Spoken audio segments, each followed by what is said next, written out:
Don't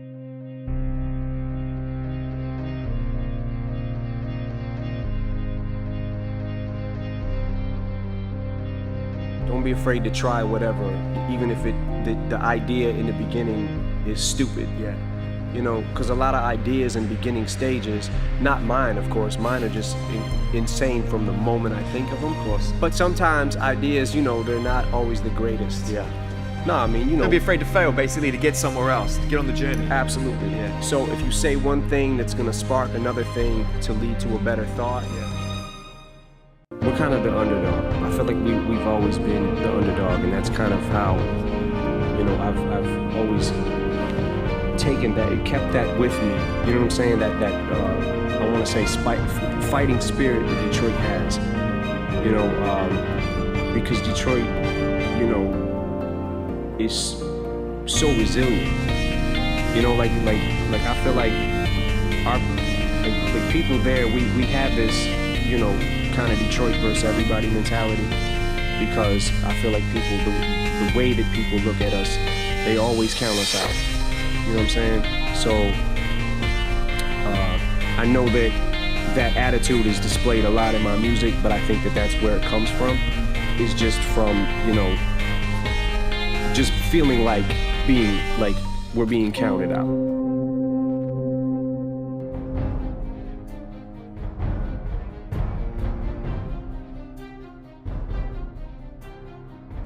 I don't know at what point, you know, whatever point I decide, like, I'm gonna put the mic down or whatever happens with that, I do feel like I always want something to do with the music. So whether it's producing or whatever, you know, ends up happening, I think that I just want something to do with it, you know. Music is always gonna be in my head, so I make music and whatever comes along that seems like it might be interesting or fun, because at this point, I just want to have fun with it, you know? Like, I just want to make sure that whatever it is something that I'm passionate about and that I believe in, you know, because otherwise, just going through the motion.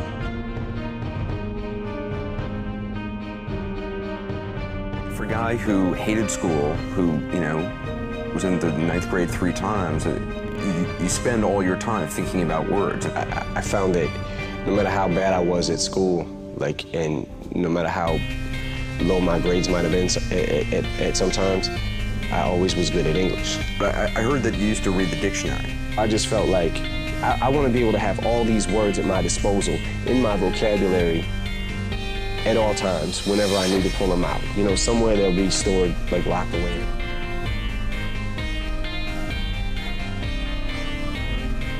Always, with anything, you gotta take the good with the bad, you know? You might, I understand that the level of success that I'm at doesn't happen to everybody every day, but, like, you know, there's new problems you're gonna have with everything. If it wasn't my success and I was still trying to look for a job or working a dead-end job and didn't have no money to eat with, it would be those kind of problems that I would have, those type of family problems. How are we gonna feed Haley? How are we gonna raise her? How are we gonna stay together? How are we gonna pay our rent? Do you know what I mean? Yes. So it would be, so now it's new problems. It's like, money's not the problem. Now it's different things. Other people interfering in our lives and our business, so.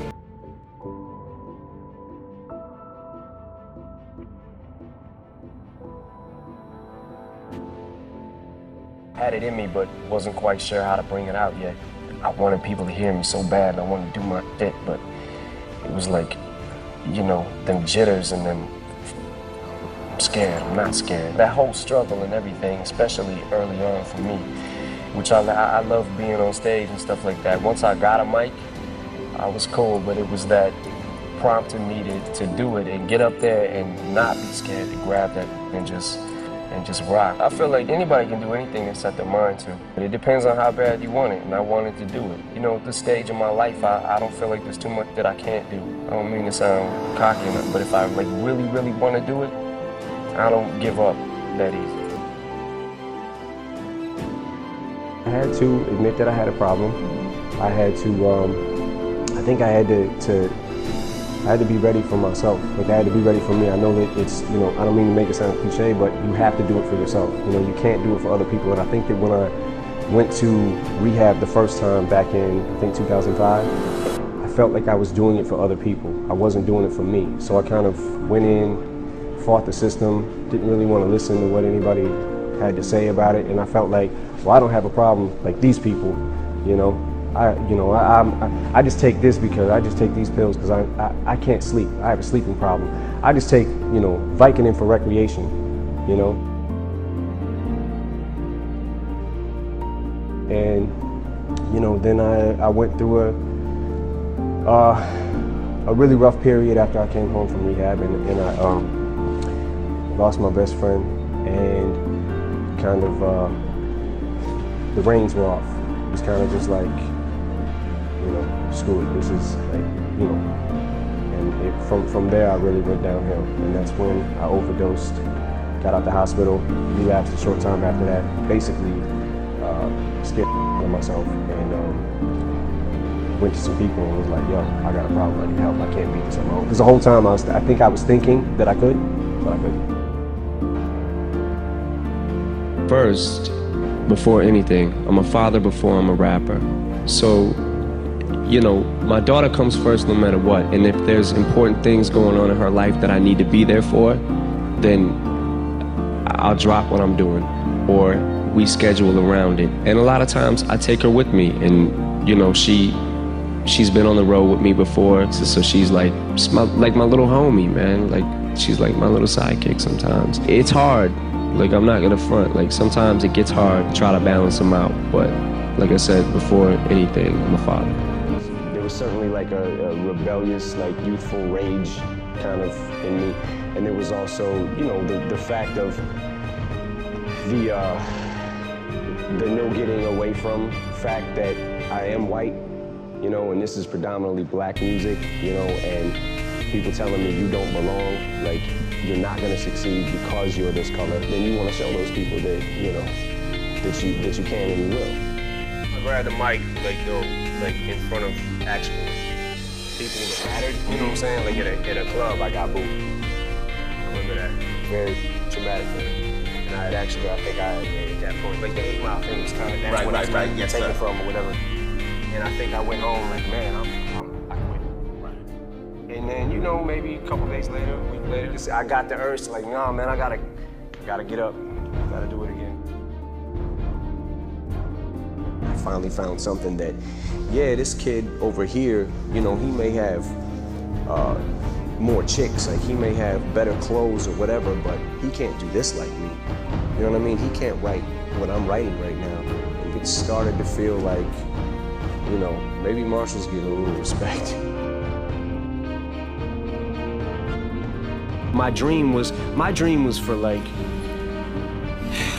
to be able to one day, like hear rappers that I looked up to on the radio and be like, yo, what if Jay-Z, whoever, what if they heard of me?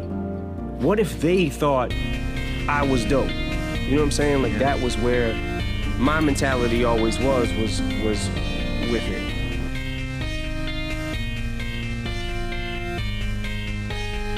One of my greatest inspirations or things that I would feed off of basically was just obviously people not believing, and then, you know, the cloud of doubt that kind of I felt hung over my head, and wanted to just prove everybody wrong. You know what I mean? I wanted to make it, and I was gonna make it regardless of what anybody said.